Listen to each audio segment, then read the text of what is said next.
Good morning money persons, welcome to ask money for show. ఈరోజు మీరు పంపించిన క్వశ్చన్స్కి నేను ఆన్సర్ చేసే ముందు I have to show you something. Last Saturday TEDx talk అయిపోయిన తర్వాత వాళ్ళు ఇచ్చిన మూమెంట్ ఇది మనకి. I want to share this happiness with all of you. ఎందుకంటే నా ప్రొఫెషనల్ కెరీర్ స్టార్ట్ అయిన దగ్గర నుంచి టెడ్ టాక్స్ వింటూ ఇన్స్పైర్ అవుతూ వచ్చాను. అలాంటి టెడ్ నన్ను పిలుస్తుందని ఏ రోజు అనుకోలేదు. I have to say big thanks to each one of you. ఎందుకంటే మీ అందరి సపోర్ట్ లేకపోయిన ఉంటే this will not be possible. Actually covid టైంలోని వన్ ఆఫ్ సిమిలర్ ప్లాట్ఫామ్ ఒకటి, మన ఇండియనైజ్ ప్లాట్ఫాము, వాళ్ళు ఆ టైంలో అప్రోచ్ అయ్యి ఒక వీడియో చేసి పంపించమన్నారు. కాకపోతే నాకు ఐ ఫెల్ట్ అంటే ఇలాంటి టాక్స్ అన్నీ కూడా ఆడియన్స్ ఉండే, అంటే కోవిడ్ రిస్ట్రిక్షన్స్ వల్ల వాళ్ళు ఓన్లీ నన్ను సెల్ఫ్గా స్టూడియోలో రికార్డ్ చేసి పంపించమన్నారు. దాని బదులు ఈ టాక్ అనేది ఆడియన్స్ ఉండి అలా రికార్డ్ అయ్యి అప్లోడ్ అయితే బాగుంటుంది అన్నది నా ఫీలింగ్. సో పెద్దగా నేను అప్పట్లో ఇంట్రెస్ట్ చూపించలేదు. సర్ప్రైజింగ్లీ టెడ్ డే పిలిచింది ఏకంగా. అండ్ మన టాక్ కూడా చాలా బాగా వచ్చిందని అయితే అనుకున్నాను. ఎందుకంటే టాక్ అయిపోయిన తర్వాత ఆడియన్స్ దగ్గర నుంచి వచ్చిన రెస్పాన్స్ అవ్వచ్చు, లేకపోతే ఎవరైతే ఈవెంట్ కండక్ట్ చేస్తున్నారో వాళ్ళ దగ్గర నుంచి వచ్చిన రెస్పాన్స్ అవ్వచ్చు, చాలా పాజిటివ్గా ఉన్నది. టెడ్ వాళ్ళ ఛానల్లో అప్లోడ్ చేశారు. 1.5 month టైం పడుతుందంట. అంటే ఇంటర్నేషనల్ ప్లాట్ఫామ్కి వెళ్ళి అప్లోడ్ అవ్వాలి కాబట్టి వాళ్ళంతా కంప్లైంట్స్ అని చెక్ చేసుకొని, బిఫోర్ దట్ అది వచ్చిన తర్వాత అలాగే మీతో షేర్ చేస్తాను. I want to share this happiness with all of you. And on this note, మన మనీ పర్సన్స్తో మాత్రమే కాకుండా ఆల్ ద పీపుల్, ప్రతి ఒక్కళ్ళు నా జర్నీలో చాలామంది అయితే డైరెక్ట్లీ ఇండైరెక్ట్లీ సపోర్ట్ చేశారు. అంటే నేను ఈ స్టేజ్కి రావడానికి ప్రతి ఒక్కరి రోలు ఎక్కడో ఒక చోట ఇంపార్టెంట్ టర్న్ అయితే ఇచ్చింది. అండ్ నా జర్నీ వీడియోలో మీరు చూసే ఉంటారు, చాలామంది పేర్లు కూడా మెన్షన్ చేశాను ఆ టైంలోని. వాళ్ళు మాత్రమే కాకుండా ఇంకా చాలామంది వేరియస్ విధాలుగా ఓకే నేను బాగుండాలి, ఓకే బికాస్ నేను చేసే పని నచ్చి, కానీ చాలామంది అయితే ఎంకరేజ్ చేశారు. అలా చేసిన వాళ్ళందరికీ big thanks from my side. By the way, నా అటైర్ గురించి మీరు చాలామంది కామెంట్ సెక్షన్లో అడగచ్చు. ఈరోజు ఆఫీస్లో వినాయకుడు పూజ చేస్తున్నాం అన్నమాట. సో మన శ్రీజ ఉన్నది కదా, తను ఏంటంటే ఇలాంటి ఈవెంట్స్ అయినప్పుడు ట్రెడిషనల్ అని ఇలా రూల్స్ పెడుతుంటుంది. సో తన రూల్ వల్ల అందరూ ట్రెడిషనల్ డ్రెస్లో అయితే ఉన్నాము ఈరోజు. అండ్ వన్స్ అగైన్ అందరికీ వినాయక చవితి శుభాకాంక్షలు. And a big thanks to each one of you from bottom of my heart. మన ఈరోజు ఫస్ట్ క్వశ్చన్ శ్రీకర్ పంపించారు. అండ్ యాక్చువల్లీ క్వశ్చన్ మాత్రమే కాకుండా ఆయన గ్రౌండ్ లెవెల్లో ఏదైతే డేటా గ్యాదర్ చేశారో ఆ డేటాని కూడా షేర్ చేశారు. ఐఎమ్ షూర్ మన వ్యూవర్స్లో చాలా మందికి అయితే హెల్ప్ఫుల్ అవుతుంది. అండ్ క్వశ్చన్ విషయంకి వచ్చేసరికి, first of all thank you very much for free knowledge sharing. I created lot of wealth through black box and Anantharaj. It made me more happier. Please share some brief details about Amar Raja. I have 2 lakhs investment in this company, and I have an emergency fund also which is ready so that I can take additional risk. I want to say one thing.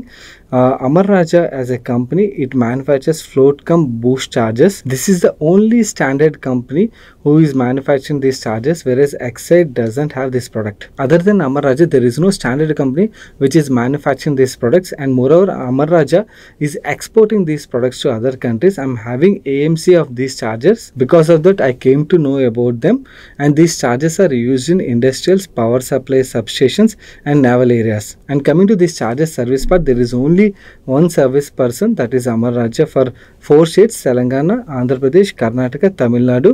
And not every person can do service, as it runs on DC power 110 watt up to 450 watts. Amar Raja charges 10,000 for one service visit. Now Amar Raja is planning to open a new manufacturing plant in Telangana. Please share your view on this company. And first of all thank you. అంటే మీరు ground లెవెల్లో ఏదైతే work చేశారో అది share చేసినందుకు మన viewers కూడా అయితే హెల్ప్ఫుల్ అవుతుంది.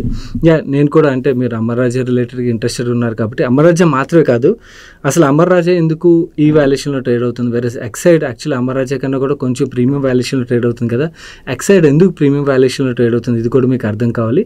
సో ఈ రెండింటి గురించి, యాక్చువల్లీ వీటిలో ఉన్న ఆపర్చునిటీ గురించి కూడా మాట్లాడుకుందాం. ఆపర్చునిటీ పరంగా మాట్లాడుకుంటే మాత్రం డెఫినెట్లీ మ్యాసివ్ ఆపర్చునిటీ అయితే ఉన్నది.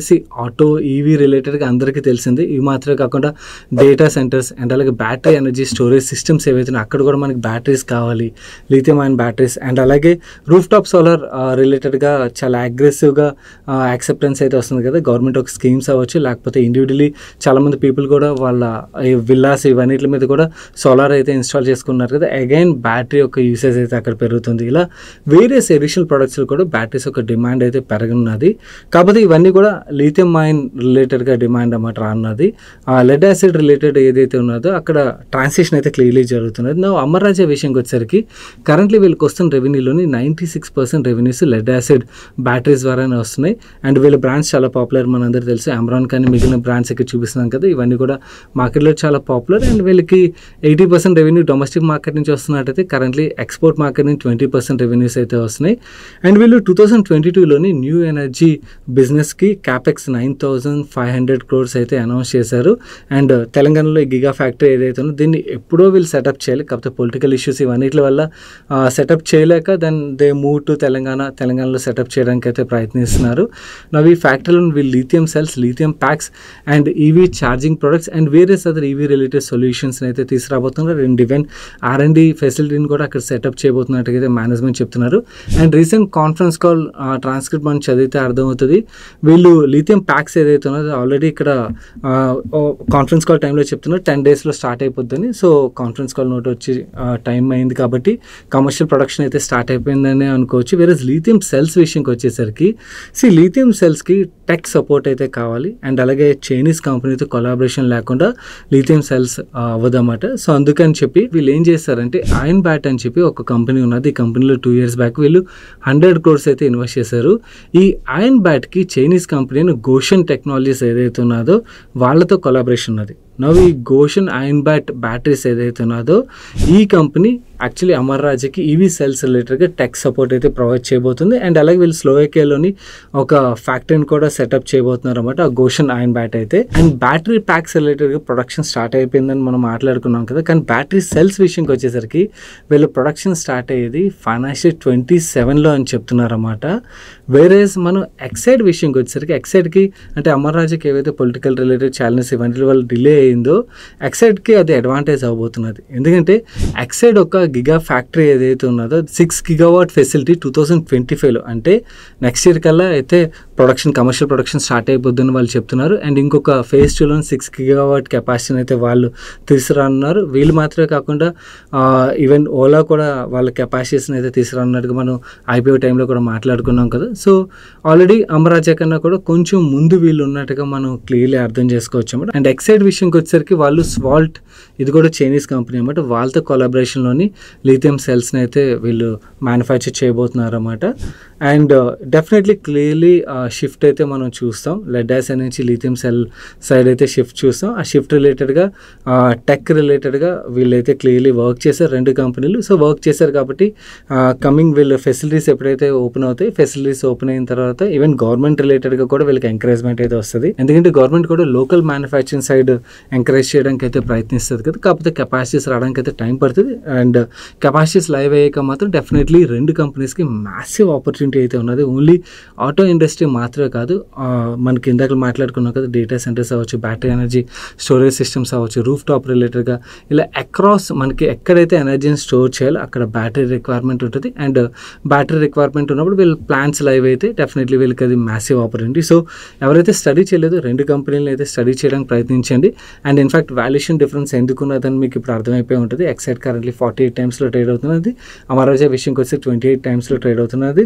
One of the major reason అనమాట. ఎందుకంటే ఎక్సైడ్ అయితే అమర్ రాజా కన్నా 2 years ముందే కమర్షియల్ ప్రొడక్షన్ అయితే లిథియం సెల్స్ స్టార్ట్ అవున్నాయి. మన నెక్స్ట్ క్వశ్చన్ నరేందర్ గారు అడుగుతున్నారు. Hi bro, you have included a habit of searching for interesting stocks following different methods. I'm also following some of them. Happy to hear it is helping you అండి.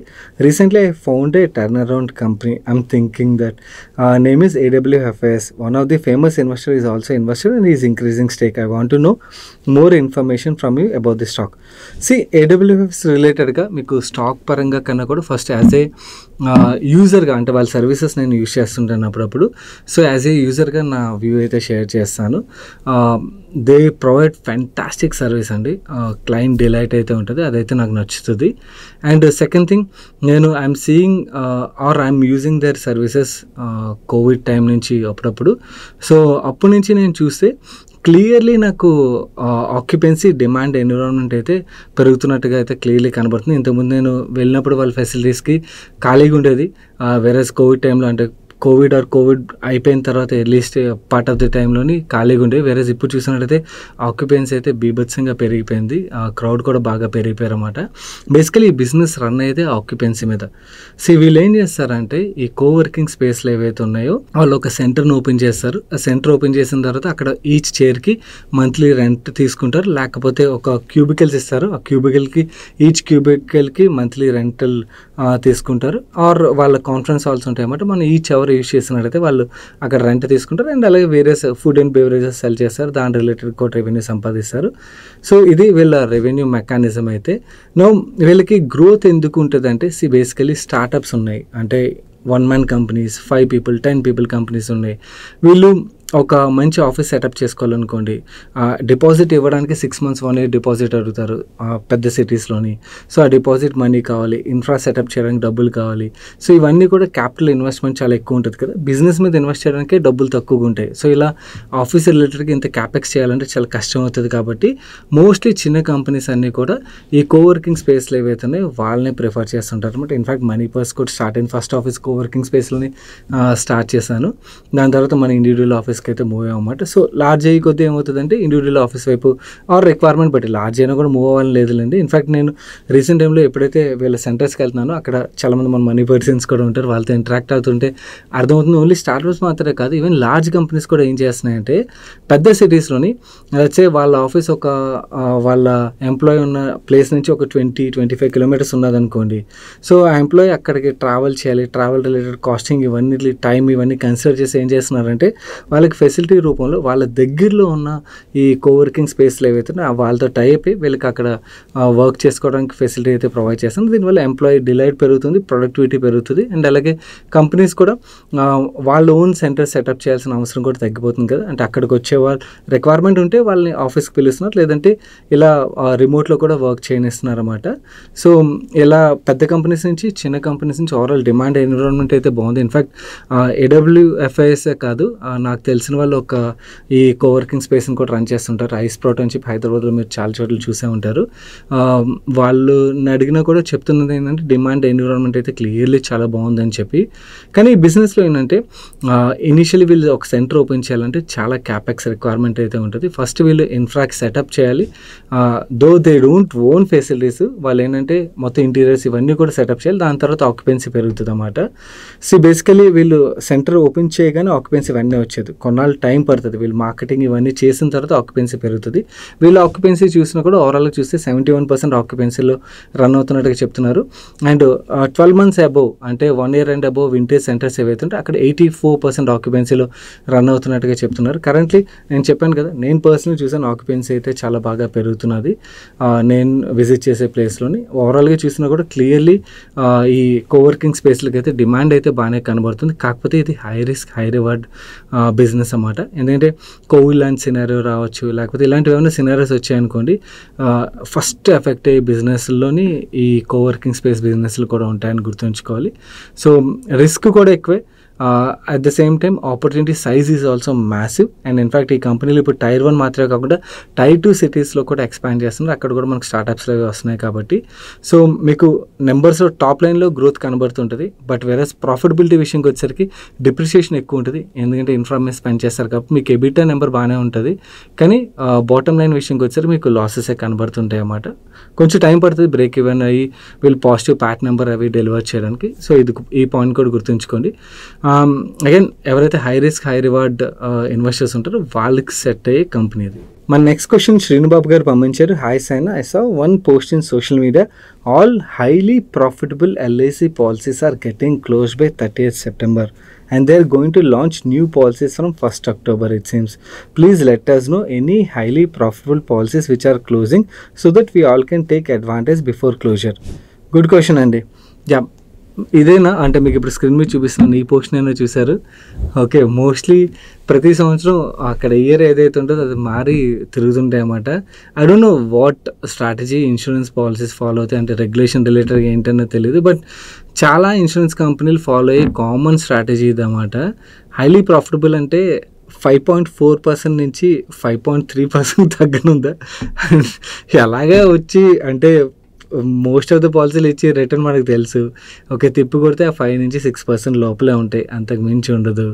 So 10 basis points అటు ఇటు అవుతాయేమో, అంతకు మించి ఉండదు. So ఇలాంటి పోస్టులు అవి చూసి ఆర్ మార్కెటింగ్ టాక్టిక్స్ ఏవైతే వాటిని చూసి ట్రాప్లో అయితే పడకండి. ఇది ఎల్ఐసి మాత్రం కాదు, ప్రైవేట్ ఇన్సూరెన్స్ కంపెనీలు కూడా ఈ స్ట్రాటజీ ఫాలో అవుతుంటాయి అన్నమాట. అంటే ఎవ్రీ ఇయర్ అవ్వచ్చు, లేదా మేబీ వన్స్ ఇన్ 2 years అవ్వచ్చు. వాళ్ళు ఏంటంటే ఈ పాలసీలు అన్నీ క్లోజ్ అయిపోతుంది, కొత్త పాలసీలు లాంచ్ చేస్తామని చెప్పి, అండ్ పాత పాలసీల్లో హైలీ ప్రాఫిటబుల్ పాలసీలు ఇవి క్లోజ్ అయిపోతే మీరు మిస్ అయిపోతారు. ఫోమో క్రియేట్ చేస్తారు అనమాట. బేసికల్లీ ఫోమో క్రియేట్ చేస్తే పుష్ ఎక్కువ వస్తుంది కదా. అండ్ అది కూడా ఎప్పుడు ఇన్సూరెన్స్ కంపెనీలు పీక్ సేల్స్ అన్నీ కూడా Jan, Feb, Marchలో అవుతాయి కదా. సో ఫస్ట్ హాఫ్ ఏదైతే ఉన్నదో ఈ ఫస్ట్ హాఫ్ ఎండింగ్ అండ్ అలాగే సెకండ్ హాఫ్ పార్ట్ ఏదైతే ఉన్నదో early part of the second హాఫ్లోని ఈ పుష్ తీసుకురావడానికి వాళ్ళైతే ప్రయత్నిస్తుంటారు అన్నమాట. సో మోస్ట్లీ Q2, Q3లోని ఈ టాక్టిక్స్ నాకు ఎప్పుడు కనబడతాయి. సో నాకు పర్సనల్లీ నన్ను అడిగినట్టయితే అలాంటి హైలీ ప్రాఫిటబుల్ పాలసీలు ఏమి ఉండవండి. హైలీ ప్రాఫిటబుల్ పాలసీ ఏదైనా ఉన్నదంటే యాజ్ ఏ కన్జ్యూమర్ అది టర్మ్ ఇన్సూరెన్స్ మాత్రమే. సో మీకు టర్మ్ ఇన్సూరెన్స్ ఉంటే సరిపోతుంది. ఇలాంటి మార్కెటింగ్ టాక్టిక్స్కి మీకు కష్టపడి సంపాదించే డబ్బుల్ని లాంగ్ టర్మ్కి అన్నెసరీ లో రిటర్న్ ప్రోడక్ట్లో లాక్ అవ్వద్దు.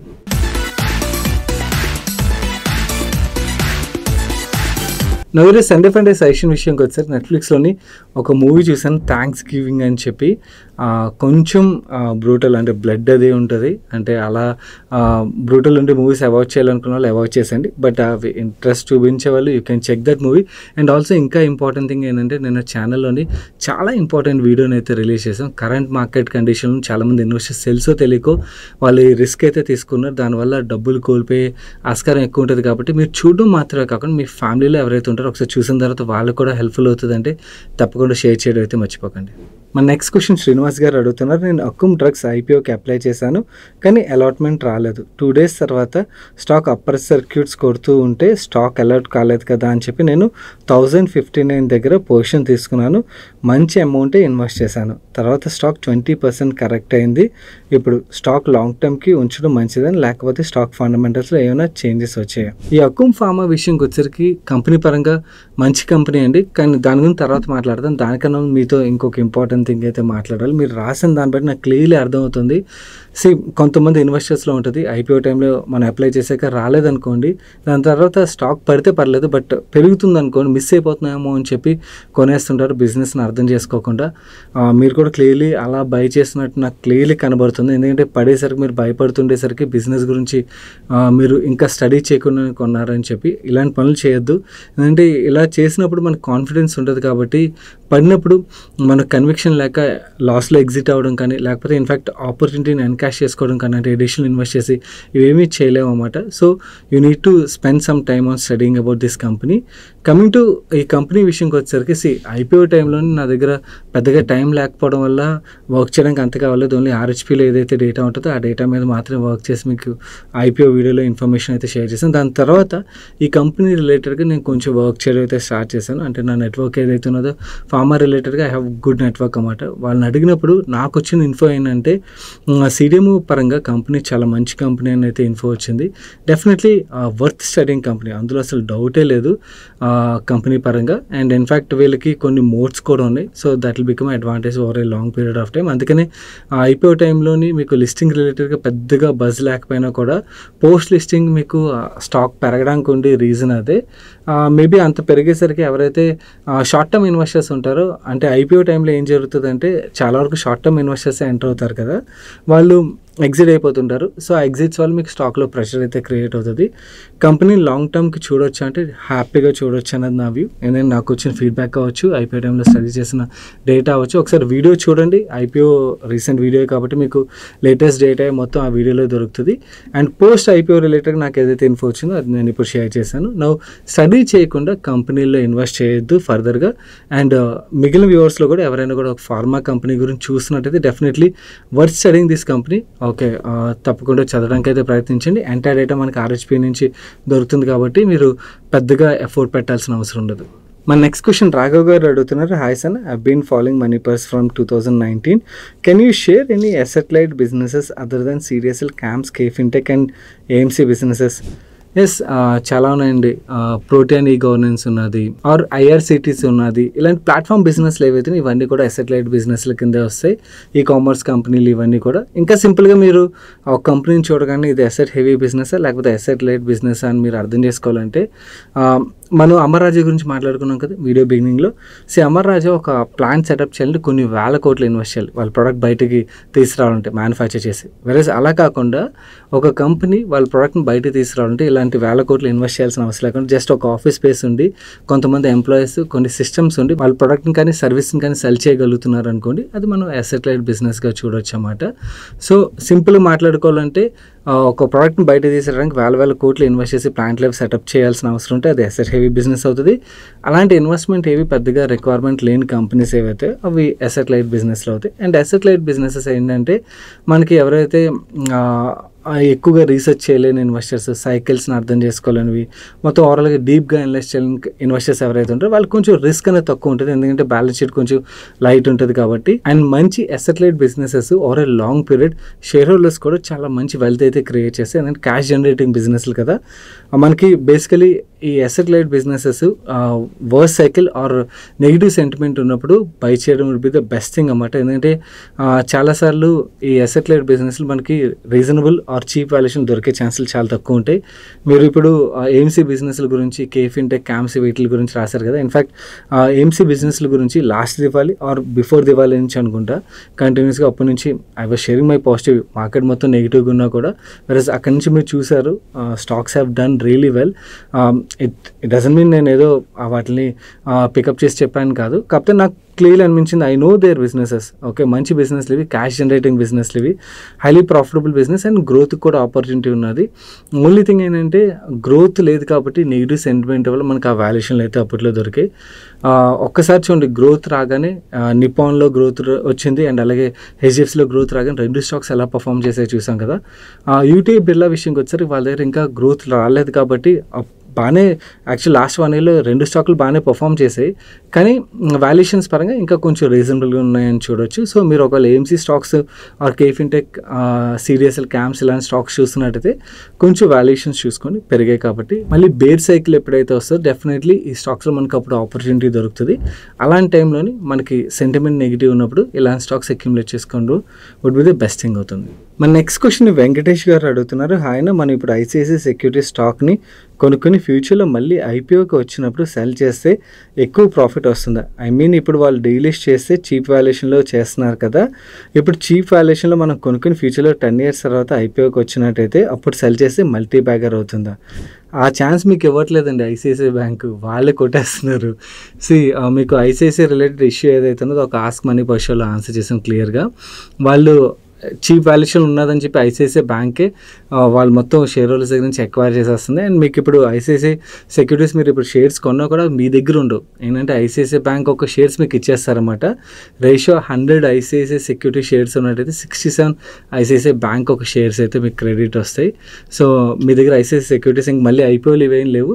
ఐసిఐసిఐ బ్యాంక్ షేర్స్ వస్తాయి, అది మీరు హోల్డ్ చేయాలంటే హోల్డ్ చేయొచ్చు, లేదంటే సెల్ చేసేయచ్చు. So ICICI Securities will become part of ICICI Bank and overall హోల్డింగ్లోకి వెళ్ళిపోతుంది.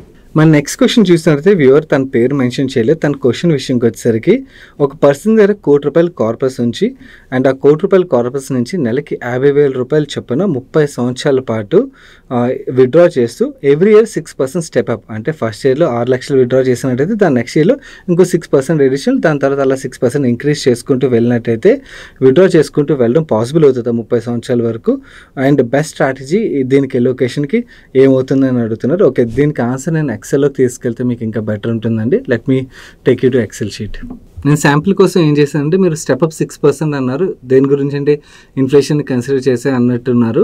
సో అందు గురించి ఇన్ఫ్లేషన్ ప్లస్ 2% రిటర్న్, అంటే ఇన్ఫ్లేషన్ మ్యాచ్ చేసే ప్రోడక్ట్లను మనం పెట్టాం కదా, దానికన్నా కొంచెం అడిషనల్ రిటర్న్ ఇచ్చి ప్రోడక్ట్లో పెడతాం కదా. సో అలా ఇన్ఫ్లేషన్ కన్నా 2% ఎక్కువ, అంటే 8% రిటర్న్ ఇచ్చి ప్రోడక్ట్లో మనం పెట్టామనుకోండి. ఇన్ దట్ కేస్ మీరు ఇలా ఇంక్రీజ్ చేసుకుంటూ వెళ్ళినట్టయితే మీ కార్పస్ 21st yearలో ఎండ్ అయిపోతుందండి, అంటే 30 years రాదు. సో మీరు 6 lakhs అండ్ 6% ఇంక్రీజ్ తీసుకున్నట్టయితే మాత్రం 2% ఇన్ఫ్లేషన్ అబోవ్ రిటర్న్ ఇచ్చినట్టయితే కార్పస్ 30 years రావట్లేదు. Let me increase return to 10%, అంటే ఇన్ఫ్లేషన్ ప్లస్ 4% రిటర్న్కి వెళ్దాం. ఈ కేసులో చూసినట్టయితే ఎస్ ఆల్మోస్ట్ 30 years అయితే వస్తుంది.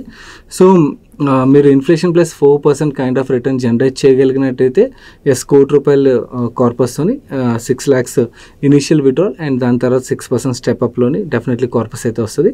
సో ఇంత రిస్క్ తీసుకునే బదులు ఇన్ఫ్యాక్ట్ కార్పస్ని పెంచడానికి ప్రయత్నించండి. కొంచెం పెంచగలిగినట్టయితే then even inflation plus 2% is comfortable return అన్నమాట always post retirement. Even risk కూడా తక్కువ ఉంటుంది ఆ కేసులోని.